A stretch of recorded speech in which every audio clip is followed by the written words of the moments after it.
Well, hello, everybody here at Legacy, as well as at Sloan Creek and Woodbridge, and everybody online or podcasting or whatever you're doing right now.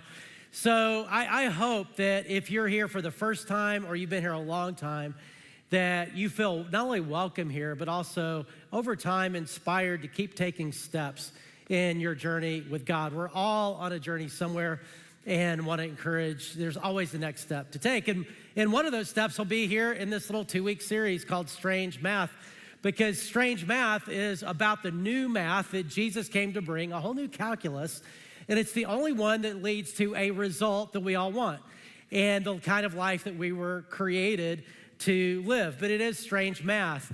Now, for me, kind of all math is strange. Like we just saw if you are podcasting this, or you may not know what just happened in the service, but we just saw a little reenactment of a movie scene from School of Rock where the Jack Black character is trying to make math cool, which is a big job. Now, some of you already think math is cool because you're oriented that way, right? We got some math people out there? Okay, got a few. Good. And hey, I love you. I'm sure God loves you too. I don't understand you. I'm not one of you. But my dad was like that. My dad just thought that way. He thought in equations. He thought in logic. Math and science was just wired into him, which is why he got a full scholarship to MIT for his undergrad and his graduate work. And so you would think with that, gene pool, that would kind of come my direction. But it didn't. I made good grades in math because I was motivated to make good grades, but I did not understand it. My plan was just fake it till you make it. And I did, and that worked pretty well all the way up until when our kids got into high school and wanted help with math. And I remember when Colin, my oldest, pulled out his homework and said, "Dad, I don't understand, I need help." And I was like, "Oh yeah, no problem." And until I looked at it and realized I have no idea what this is. Like, this is all new. It's all different. And so, but I didn't want to tell him I have no clue. So I just said, well, it wouldn't be right for me just to do it for you. Really, you need to, you need to do it. And I'll encourage you. He saw right through that, went to Christy, my wife, and she helped him. Because math is kind of strange. But Jesus' math, as we're going to see, is really vital to understand because it is the only math that will get us to the result that we want in the equation. But it's pretty crazy what he came to bring. I mean, or at least the math that gets to the result. Because the result, he said, "I have come that you may have life and live it to the full." What Paul called later life that is really life. But the math it takes to get there, this is the kind of thing that Jesus talked about, the kind of phrasing used. He said that the only way we win is by losing. That the way we receive is by giving, that we live by dying to self, that we grow by emptying, that we gain by releasing, that the only way you can actually get life is to give your life away. You're like, wait a minute, that doesn't make sense. Except it does, with the strange math that he came to bring. And so that's what we're going to talk about in these next couple of weeks as we talk about Jesus' math. And today we're talking about the math of generosity because the main competitor to life that is really life is actually right here. It's other things that we'll pursue other than what he's asked us to pursue. And that's why Jesus talks so much about money and generosity and that kind of thing. In fact, Jesus taught more about that than any other single topic. 1 out of every 7 verses that he said of his teaching, 1 out of every 7 sentences was about this topic of generosity. He talked more about that than he did about God, about prayer, about the Bible, about the importance of relationships. Why? And the reason why is encapsulated one of the little sayings he had in the Sermon on the Mount where he said in Matthew 6:24, "You cannot serve both God and money." And what he's saying there is one of the two in this world will drive us. Either we'll be driven by money, material possessions, consumerism, and in a consumer culture, right, it's easy to do that.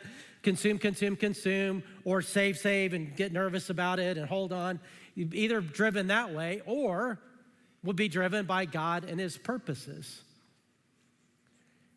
And therefore, the biggest competitor to life that is really life that he came to bring is right there. And so today we're going to talk about what that choice is, because really everything's on the line with this. Now, I am talking about generosity. Part of that is talking about money. And I know that some of you sitting there right now, I know what you're thinking. You're thinking, oh no, like I chose to come today to church, and this pastor talking about money. See, or maybe you invited a friend and you're like, oh no. Or you're the friend and you're like, oh no. Because it's like all these people care about is money. I knew it. You go to church, they want, And so let me help you out here a little bit, okay? I'm gonna give you 2 outs. One out is this. Yes, I am gonna talk about generosity, and I think you'd agree with this, that generosity is a good thing and we all want to be generous, and so that's a value. Unapologetically, yes, we're gonna talk about generosity, but here's the out. It doesn't mean you have to be generous here. Like if you're new here or you don't trust here or you're skeptical about here, I get it. So just don't give here. There's plenty of other places to give and to spread generosity around. In a lot of us are at a place where we can give very enthusiastically here. And Christy and I are that way. It's the favorite part of our budget is Chase Oaks, because we know what happens here and all that. But if you're not there yet, until you do, just give somewhere else. So that's the first little out. The second out is this. You can totally blow this off. Everything Jesus is gonna say today, you can blow it all off. However, I'd encourage you to consider not. Because what we're gonna see today, and by the end of the talk, you'll realize, yeah, I get why you said that. You'd actually be blowing off pretty much everything that he came to bring, the life that he came to bring. It's that big, what we're talking about today. So let's look at Jesus's strange math, or the strange math of Jesus math. And he's gonna do it by telling a story. And the story is the story of the rich fool. That kind of sounds fun already. The story of the rich fool. And the story happens in a context. It's while he's teaching. So I want us to all picture the context. So Jesus is there outside teaching the crowds. So you've got the crowds out there, and then the closest followers of Jesus, his disciples, and other of his closest followers. We just finished the Outsider series. Those people were right here. That'll become important later. So they're really close. And then all around him is the crowds, and he's teaching, and it's interactive. And so while he's teaching, somebody asks him a question. Someone in the crowd said to him, "Teacher, tell my brother to divide the inheritance with me." So here's what's happening. As Jesus is teaching, this younger brother is calling out the older brother, because in that culture, when somebody died, like the patriarch, the dad died, then the inheritance would go to the oldest sibling, or to the oldest man, oldest son. And then that son would decide how much to distribute to other siblings. So they were either generous or not. And in this guy's, the younger son, the younger brother is like, yeah, he's not being generous. He doesn't like it. So he brings his brother to talk to Jesus, because he knows Jesus talks so much about money and generosity that he's gonna like bonk his brother on the head and say, come on, goober, be generous. And he wants him to hear the little message. And we do that too. I'm sure you've been in a church service, or some of you are new to church, but if you used to go into church, you've been in a church where you're hearing a person talk, and they're talking about a topic like maybe kindness or generosity or forgiveness or something, and you're sitting there thinking, boy, I hope they're listening. Or maybe you elbow your husband or elbow your wife or something like that, and you listening to this, right? Because rather than just absorbing it ourselves. And so he's like, yeah, get him, Jesus. He's calling his brother out, but here's what happens. Jesus responds this way. Man, who appointed me a judge or an arbiter between you two? He's not gonna be pulled into the family drama. He's too smart for that. But he is gonna do something. Then he said to them, both of them, watch out. Be on your guard against all kinds of greed. Life does not consist in an abundance of possessions. What the young guy, the younger son wants, what he thinks his problem is he doesn't have enough money, and his money problems are, I just need more money, and if I have more money, then I have no problems. And I get that because we can think that way too, that our money problems are we don't have enough money if we just had more money. And sometimes that's true, but most often that's actually not our problem. Like even if we had more money, it would help for a little bit, but if we have the same bad perspective, the same bad patterns, then it's actually not gonna help much of anything. And so Jesus is gonna give something other than that. He's gonna give something much more valuable, not only to these two, but to us too. He gives perspective. And what he says is, watch out. You're in danger here. Be on guard against all kinds of greed. Greed is what drives our culture. We're a consumer culture. I always think of Pac-Man and little dots, wonka, wonka, wonka, wonka, right? It just, next thing, next thing, next thing, next thing. And where does it end? Eventually, right? It always ends at the same, it ends in nothing. You will never consume your way to a great life. Or even if you've got a bunch saved and you're so afraid you're gonna lose it that you live your life in anxiety all the time. And that's no good either. And so Jesus is just trying to help them to say, hey, let's give some perspective because life does not exist in the abundance of possessions. Now I'm gonna give some, one of them's up there, some Greek observations here. The original language of the New Testament is Greek. I'm reading NIV, which is a great translation. We have so many great translations. But it is helpful sometimes to look back at the Greek. And after all, I had to learn it when I was in seminary. I might as well pull it out every once in a while and use it, right? And so I'm gonna do that a couple times this time. And one of them is right here, the phrase we just saw. When the phrase that it says, life does not consist in an abundance of possessions. If you look at it just most literally, go ahead and put it back up there. It says this, that life does not exist in possessions. That's so stark. I love the simplicity of that. That's literally what Jesus said. Life does not exist in possessions, meaning if you're looking for life, and we all are, meaning, joy, purpose, fulfillment. If you're looking for life, it's not there. We're gonna think it's there in a consumer culture, but it's not there. You'll never find it there. Life does not consist in possessions. It consists in something else. And that's why he tells the story. And it's a story about a rich guy. Now, I think you're probably like me, I don't know, but isn't it kind of fun to peek into the lives of rich people? Like really rich people, like Bill Gates or Elon Musk or somebody, you think, I wonder when they go to dinner, I wonder what it's like. When they go on a vacation, I wonder what it's like. Or I wonder what their house is like. I wonder what their closet is like, right? And so sometimes you can peek into that. And in fact, a couple years ago, I got some algorithm on social media decided that I would be into wealthy people's house in Colorado. Or maybe they felt like I was interested in buying a house in Colorado. And I got this thing about Tom Cruise selling his house in Telluride. And for $40 million, it could be mine. And which is a great thought. There's 40 million reasons it's unrealistic for me, but it's still a great thought. And so there are these pictures online with this house, his vacation home in Telluride. And here it is. This is the living room. You see the mountains back there. Now, I'm looking at that thinking, well, that would be pretty amazing, right? I mean, think about praying there. I mean, what if I did my sermon preparation? Then my sermons would be way better, right? If I did them there, thinking, God, that could be awesome. And here's the bigger picture of the property.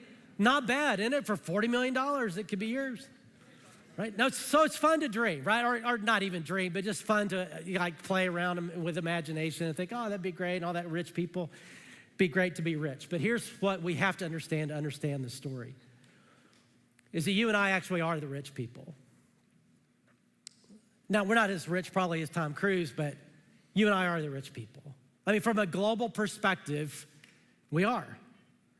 I mean, in fact, from a global perspective, if you have the average income in Collin County, that puts you in the top 1% of the world's wealthy.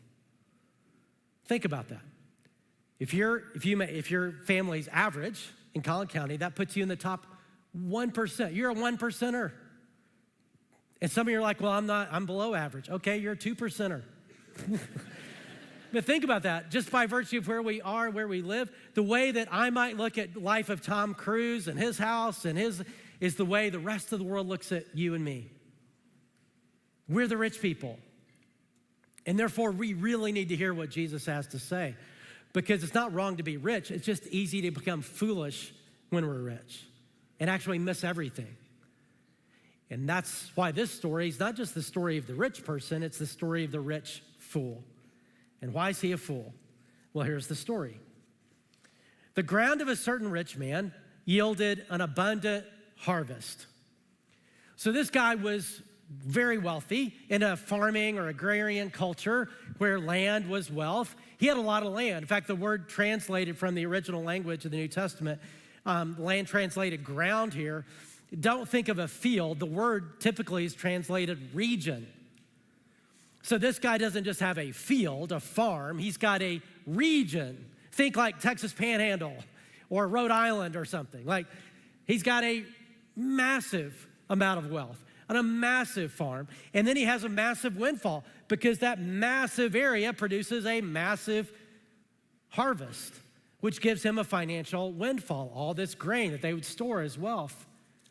So he's got he's already wealthy, this huge influx. What's he gonna do? And with what he does, we see kind of the operating system, the math that is at work in him, and it's not so great.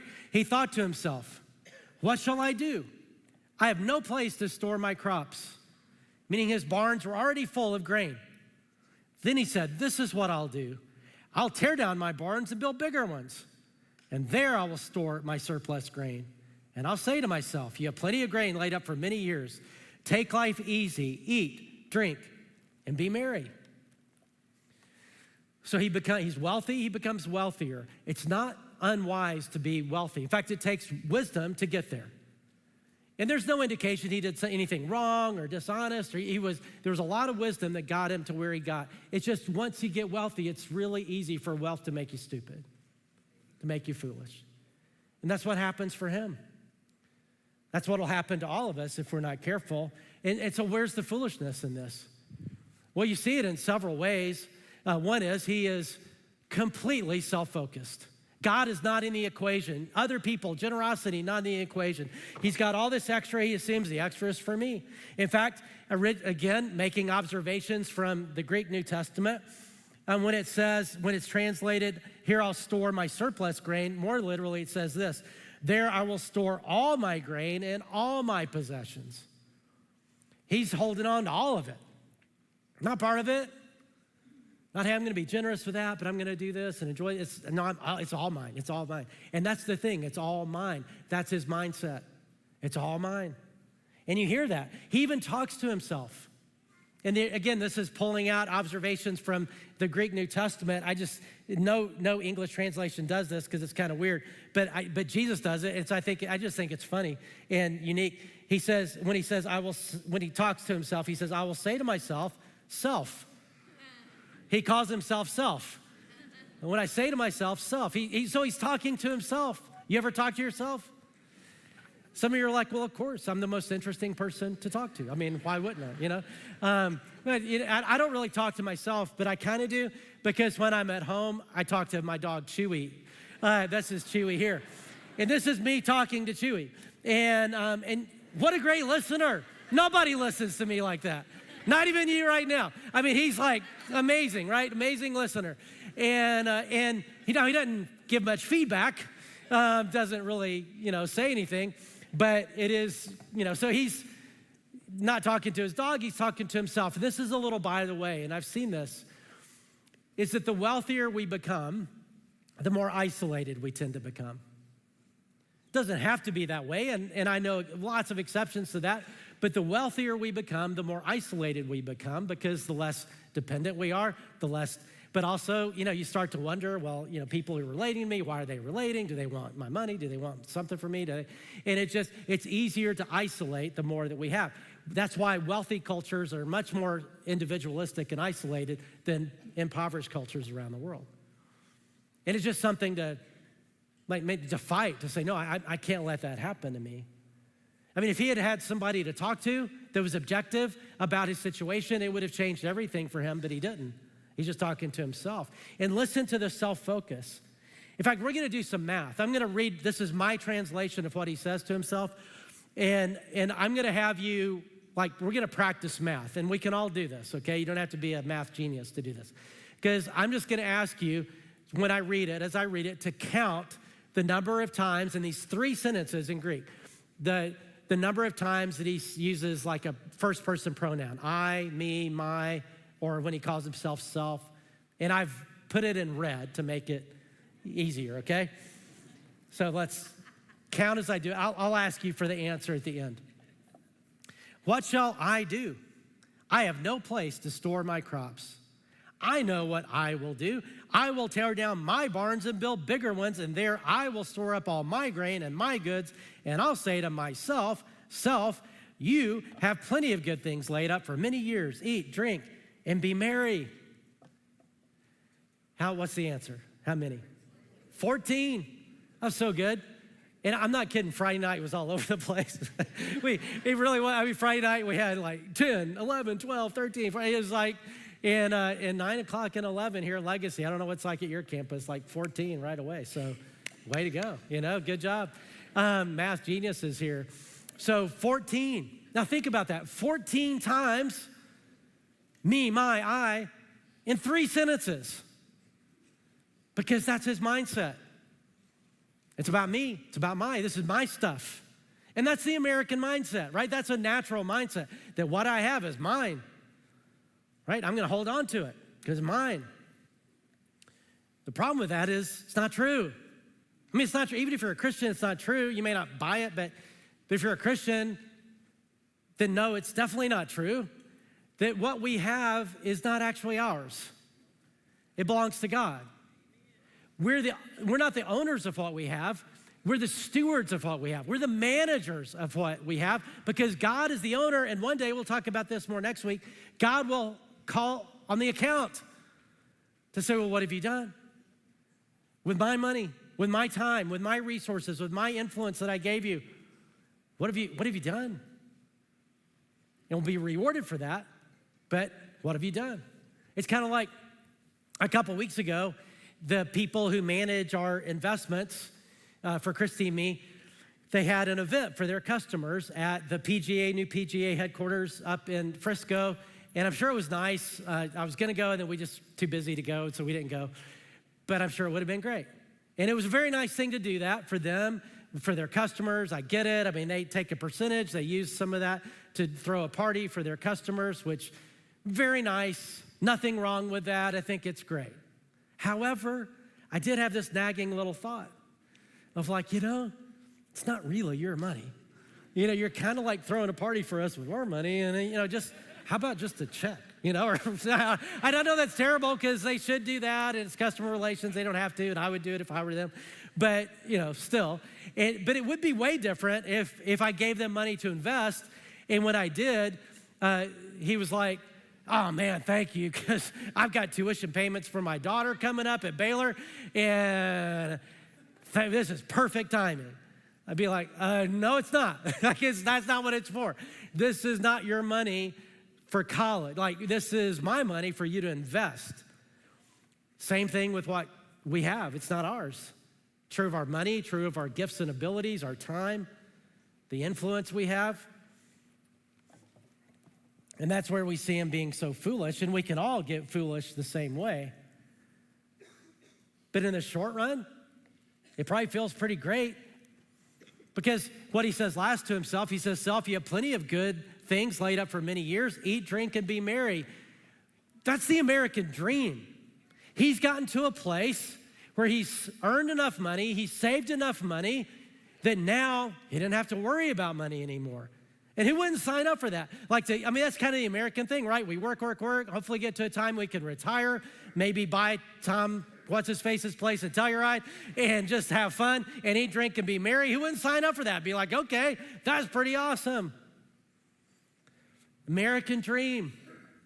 But what we're gonna see is the American dream is tiny and flawed. It is not life that is really life. because he doesn't take something into account. And what happens next in the story is important to understand because it's going to happen to you. And it's going to happen to me. You know what next in the story? He dies. But God said to him, "You fool, this very night your life will be demanded from you. Then who will get what you've prepared for yourself? You spent your whole life getting to this place, and tonight, game over. Now what do you have to show for it?" And the answer is nothing. And that's why here's "you fool," this very night. Now, Jesus doesn't tell in the story how he died or whatever. The way I imagine it is he was he's isolated, so he's in his big house at night, in his study, in his office at home. And he's looking at these architectural plans for the new barns he's building. And he's all excited about it. And his heart is racing so much that he has a heart attack and goes, that's it. If I was telling this story, Jesus didn't ask me for editing, but if he did, I would throw that in there. And that very, very night, he dies. Because that is gonna happen to all of us. And in the end, what do you have to show for it? And in his case, he had nothing to show for it because we leave it all behind. That's why if you notice, funeral processions, there's never a U-Haul behind a hearse. You don't take it with you. You leave it all behind. And he didn't have God in his plan. He didn't have generosity. There's nothing to show for it for eternity. And then Jesus looks at the whole crowd, and he would look at you and me today, 2,000 years later, and say this: this is how it will be with whoever, any of us, who stores up things for themselves, but is not rich toward God. This will be the story for anybody who just lives a typical American way of life, just lives a self-focused life, and that's how it will be with anyone who stores up things for themselves, but is not rich toward God. So then the answer is, well, I don't want to hear "you fool." So what does it mean to be rich toward God? What does that look like? A life that's not driven by just stuff, but is driven by God. Like, what does it mean to be rich toward God? And then, so Jesus doesn't leave it up for interpretation. He looks at his disciples. Remember, they were real close to him. We did the Outsider series. I mentioned it right there. Imagine yourself being them, because most of you probably in this room are followers of Jesus, or at least you're considering it. So imagine him, he's been looking at the crowd, and now he looks at, and I'm gonna look right at you. He looks right at you, and he says, for those of you who are followers of me, this is a big deal. Everything rides on this. This is the life that I came to bring. I don't want you to miss it. And here's what he says. And this is a longer passage, so stay with me. Then Jesus said to his disciples, "Therefore I tell you, do not worry about your life, what you will eat, or about your body, what you will wear. For life is more than food, and the body more than clothes. Consider the ravens. They do not sow or reap. They have no storerooms or barn, yet God feeds them. And how much more valuable you are than birds. And who of you by worrying, like worrying about money and so on, who can add a single hour to your life? Since you cannot do this very little thing," which I love Jesus saying that. He's like, hey, for God, adding an hour to a life is very tiny. But if you can't even do that, then why do you worry about the rest? Consider how the wildflowers grow. They do not labor or spin, yet I tell you, not even Solomon in all his splendor was dressed like one of these. If that is how God clothes the grass of the field, which is here today and tomorrow thrown into the fire, how much more will he clothe you, you of little faith? And do not set your heart on what you will eat or drink. Do not worry about it. For the pagan world runs after all such things. Money, material stuff, that drives everything in the pagan world, but not you. Your Father knows that you need them. But here's the difference, okay? This is what a follower does. But you seek his kingdom. And these things will be given to you as well by God. You focus on this, let God focus on the other.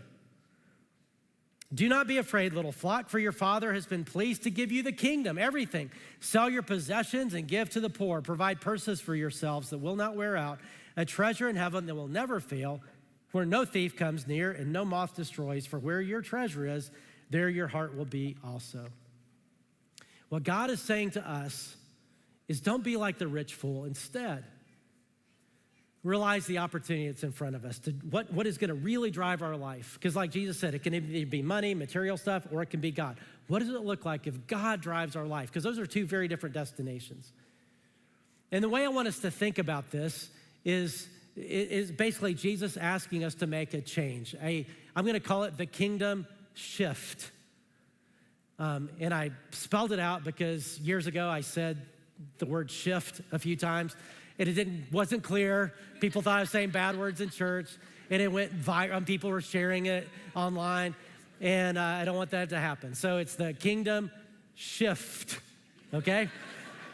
And the reason I'm using the word shift, even though it's a dangerous word to use, is because Chase Oker took me out to dinner not too long ago, took Christine out to dinner, and they were like, hey, you don't talk about this enough. Like, why don't you talk about the generosity? They called it the generosity shift. Because when we made the generosity shift, God began to do what he says he will do, and it really has been life-changing for us. And why don't you let people know, like, you really need to talk? I was like, okay, I got it, and then somebody else used the same expression, like 2 weeks later. It's like, wow. It's a good way to think about it, the kingdom shift. And here's the shift. It's a upside-down way to live. Jesus said, seek first his kingdom, his purposes in the world, and all these other things will be given to you as well. That's a massive shift, because the way we will naturally do things is the other way, is we will focus on all the other stuff, making sure I'm set, I'm good, I'm taken care of, my family taken care of, and then once we get there, then, I'll be generous. Then I'll focus my time and all that on God's kingdom work, which is just another way of saying God making this world right again. Like when Jesus told us how to pray, he says, one of the things to pray for, may your kingdom come, may your will be done on earth as it is in heaven. Christianity isn't just about believing some things so we go to heaven one day. It is about that, but it's more importantly about now. It's like, it's being invited into God's kingdom work now. Jesus came to establish his kingdom, which just means in a fallen, broken world, we live in a messed up world, right? And he started unmessing it up. And he will return, and he will finish the job. There'll be a new heaven and a new earth. Life will be the way it was supposed to be. But in the meantime, he is at work now, bringing light to darkness and hope to hopelessness. And he invites you and me to be part of it. That's what church is. We talk about, we inspire people to follow Jesus and together change our world for good. So basically he's saying, hey, look, you focus on that. You focus on the kingdom. You focus on changing the world for good. You be part of what I'm doing in and through my church. And if you do that, then I will make sure you are taken care of.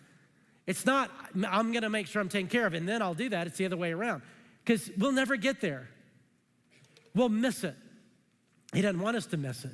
So he's like, hey, you just live by faith. You focus on me and my purposes. Let God focus on everything else. That's different math.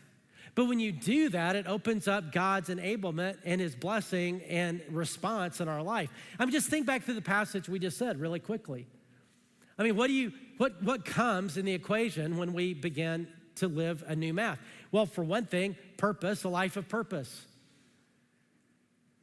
This guy, the rich fool, got to the end of his life, had nothing to show for it but a bunch of stuff that he left behind. What if instead he had a life of purpose and impact and meaning? Provision.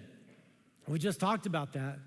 If you want to be on your own financially, fine, just do your own thing.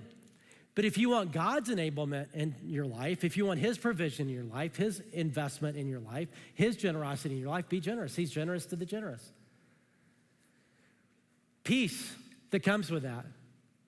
Imagine not worrying about money, like Jesus said, not worrying about our provision. You just focus on what God wants you to do. Let him worry about that. He's good at providing. In a world where things go up and down and we wonder about markets and shutdowns and all this stuff and what's AI gonna do, just to be like, you know what, my peace doesn't rest in any of that. And then reward for eternity. Jesus said, when he talks about the calculus and how to think about that, he says, sell your possessions, give to the poor, provide purses for yourselves that won't wear out, a treasure in heaven that will never fail, where no thief comes near, no moth destroys. He's talking about eternal reward. And Jesus talked about this a lot. That you and I can either live for now and enjoy it now, or we can send it on ahead. And the way we send it on ahead is through generosity. And our eternal wealth in heaven, for all eternity, is based on our faithfulness here. And it's like, hey, you can choose, blow it all now if you want, or send it on ahead. Eternity's a long time, so you may want to think about it. That's Jesus is saying. And then spiritual growth. He says, for where your treasure is, there your heart will be also. We think about it, I think, the other way, that where my heart is, that's where my treasure is. So what that means, as my heart for God grows, then my treasure will follow that. So I wait for my heart to God to grow, and then treasure comes. And there's some truth to that, but that's not what Jesus is saying. What Jesus is saying is the other way. If you want your heart for God to grow, then use your time, use your money, use your resources. Because our heart follows our treasure, not the other way around. He's saying if we want our heart for God and his purposes to grow, begin to give and begin to serve. And you know what? That's increasingly what your life's going to be about. Our heart follows our treasure. I mean, think about it like this. When Christy and I were newly married, we had no money. And I mean that. I'm not going to tell you the amount of money we made every year, but if you heard it, you'd be like, yeah, you really did have no money. And you didn't have any business doing what I was about to do, but I'm glad we did it. So here's what we began to do. A friend of mine, executive at Exxon at the time, and he told me about, this was years ago, talked about this stock program that was a direct buy-in and there was no fees or anything. And so he got us into that. So we started buying $50 a month of Exxon stock, like automatically. And for us, that was like huge money, like big part of our, $50 a month buying Exxon stock. You know what happened over time? All of a sudden, I'm seeing Exxons everywhere, gas stations. And that's where I go to get gas, even though it costs me a few cents more. And then when I go in, I'm thinking, hey, this place is looking pretty good. It's my plate, It's like, and people leave trash out there. I'm like, hey, pick that up. It's like, it's, right, all of a sudden, my interest follows my investment, right? And that's what Jesus is saying. Now, you put all that together, that's actually a lot. And he's saying, hey, I've come to bring life that is really life. I don't want you to miss it. It's easy to miss it, but it requires new math. A life of kingdom focus and generosity, the kingdom shift. I mean, old math is this: 100 minus 50. I have 100, I give 50 into God's purposes or whatever. I come out with 50. But that Jesus say, no, that's not it. New math, the Jesus math is this, divine math, is 100 minus 50 equals 1,000x. Because he waits to see what we do. And then he's like, okay, here we go. I can respond to that. So what do we do with this message? Because this is a perspective message. And so here's what I'm going to challenge us to do, and that is shift perspective. To choose to make the kingdom shift. You don't have to. I'll still love you. God will love you. But there's a lot of good things that happen if we are wise enough to make the kingdom shift, to say, hey, I want my life to be about him. I don't want it to be about me, and everything I own is not even mine anyway. I want to begin to more systematically invest and be part of what God's doing. I want that to drive my life. And so I'm gonna encourage you, if you're married, have a conversation this week. I know it's not the most fun conversation to have about this kind of, but you won't regret it if you make the shift. If you're single, talk to somebody, or if you're married, talk to a friend. I'm gonna talk to a friend of mine, Bruce. I talk with every Monday about my life. Every Monday morning, we eat breakfast and we talk about different things going on. Hey, and I'm just gonna say, from an objective perspective, look at this area of my life. Do what the guy, he just had himself to talk to. Talk to somebody else to say, hey, if you need to borrow Chewy, let me know. But have that conversation. And then come next week, because next week is really practical. And I'm just saying, okay, what does that look like? Because say, oh yeah, I'm generous. Well, what does that mean? What does it mean to be wise? What does it mean? And and so that's next week. Don't miss next week. Because one day we're gonna look back and maybe even think about this moment and wish we'd made it. And things will become really clear at the end of life. And I say that because on Friday, I was at a funeral. And some of you were at that same funeral. It was in East Texas, but it was a Chase Oaks family that had been here for decades, served faithfully for decades. Ellen Elwood died. She and her husband, Vince, were served here in all kinds of ways, including on our elder board for for a couple decades, and they're just wonderful, godly, generous people. He really did leave a kingdom-focused life, and Ellen did. And it was inspiring. In fact, she had 4 kids, and her 4 kids all wrote out this tribute to Ellen and read their tribute. And man, as a parent, I'm listening to this tribute, and they were so powerful and so beautiful as they're talking about their mom and thinking, man, I've got to step it up. If my funeral is going to be this good, I'm going to call my kids and say, hey, I've got to step it up. But I mean, it was like incredible, you know? And then you got hundreds of people at this funeral who've all been impacted by a life of generosity and a life of other focus. I mean, it was just so inspiring. And as I'm sitting here thinking about it, knowing what I'm talking about this weekend, I thought, when Ellen died, she did not hear what the rich person in this story heard. When she died, she did not hear from God first thing, you fool. Instead, you know what she heard? Because Jesus gave this wording in another parable that he told of the faithful steward. Instead, she heard, well done. Well done, my good and faithful servant. I gave you just a little bit, and you did so much with it. And now there's laid up for you in heaven reward for every single thing you've done. It's going to be amazing, but thank you. Well done. And man, that's what I want to hear. I don't want to hear you fool. I want to hear well done, and that's what I want for you as well. And so with that in mind, God will help us do this. We can take steps that direction. And so let's ask him to help us in prayer. Let's pray together. And I invite you to just talk to God yourself right now about, I say this all the time. Prayer is just talking to God in your own words. He's your Father. He loves you. You don't have to have somebody else do it for you or use special language or something. Just talk to him. And maybe this would be the time for you to say, God, I want to make my life about following you. That's what it means to be a Christian. Not just believing some stuff to go to heaven. It's that, but it's saying, God, I want to follow you into a whole new life. And maybe for those who've taken that step to say, God, I really do want my life to be increasingly about you and your purposes in your kingdom. God, help me either make the kingdom shift or live more fully in it than I am right now.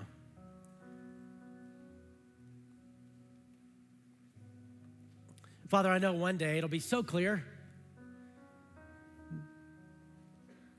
Perspective about our life right now and how we're living it and how we might change things if we could look back. And so God, in this moment of clarity, would you help us be smart enough and bold enough and disciplined enough to say, okay, I'm going to live in light of that. I'm going to make that shift. Father, thank you for your patience with us in the process, your love for us no matter what. In Jesus' name, amen. We're going to sing a song together to cement this, and I love this song for now, because when Jesus talks about this part of life, it's not about trying to get something from you. It's not like God's hard up for cash, and he's like, oh, we're in trouble up here. We need your help. That's not what's going on. It's when he talks about this area of life, it's about giving something to us. And that is the opportunity to be involved in what he's doing. He wants so much more for us than we'll ever get on our own. And so let's stand and open up our lives to that as we sing.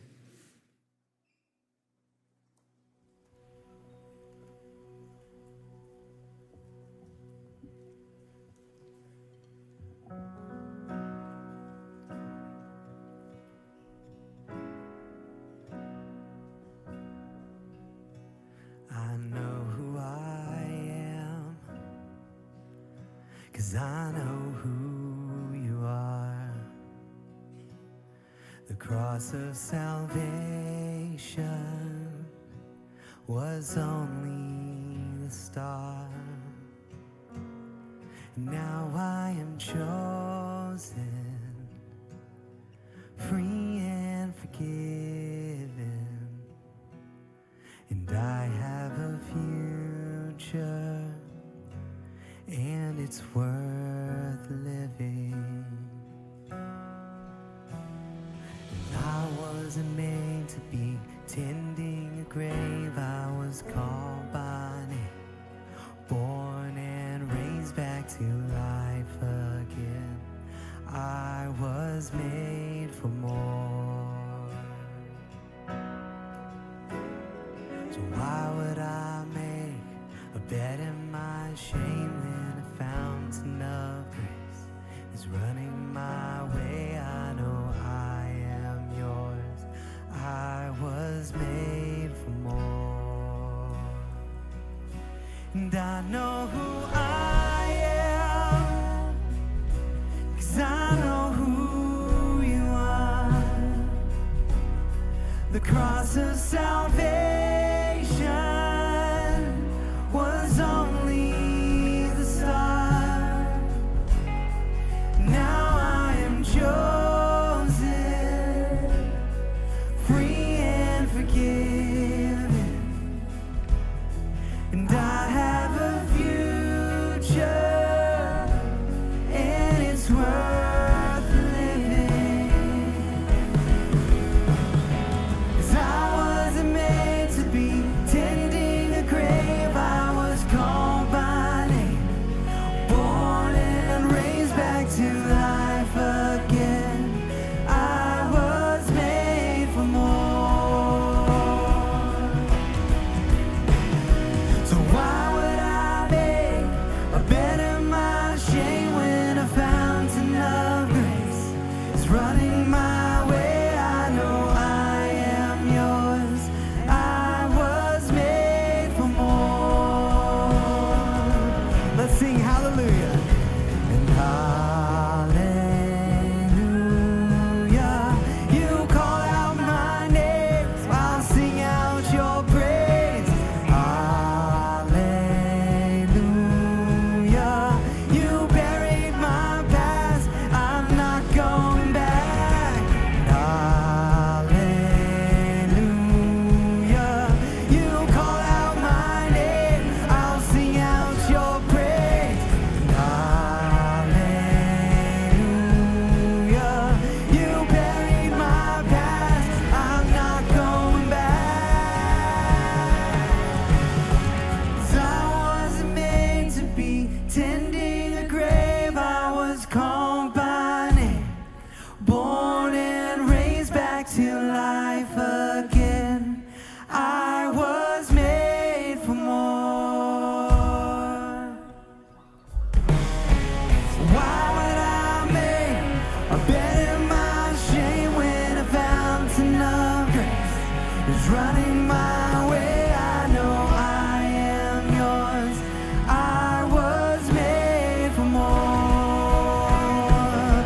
Let's sing hallelujah. And hallelujah.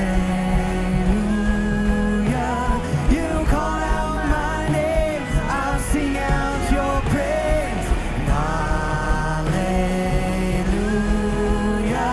You buried my past, I'm not going back. 'Cause I wasn't made to be tending a grave. I was called by name, born and raised back to life again. I was made for more.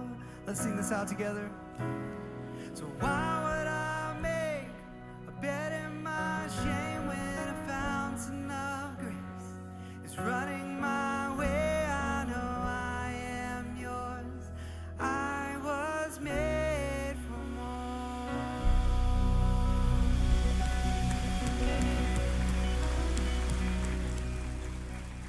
Wow. The generous life is actually the richest life to live.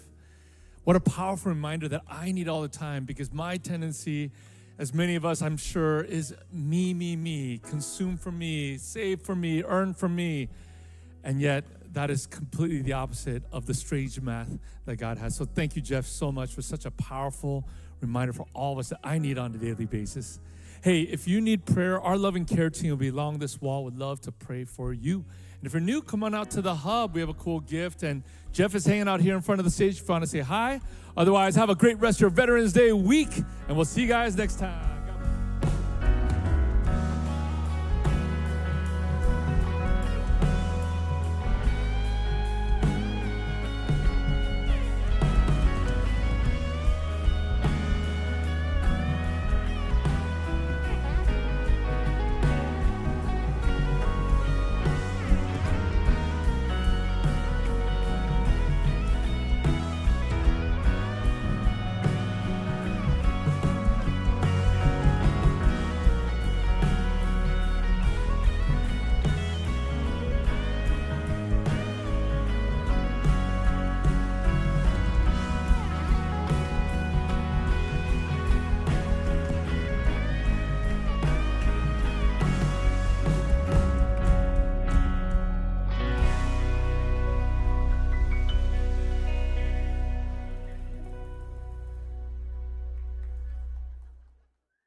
Well, thanks for being here and watching with me. If you had any thoughts or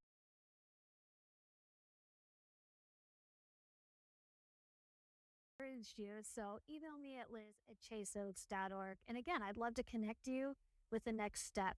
If that's groups or serving or visiting a campus, whatever it is, I would love to help you on that journey. So email me, and I'm so glad we could enjoy the service together. And I will see you next time. Cheers.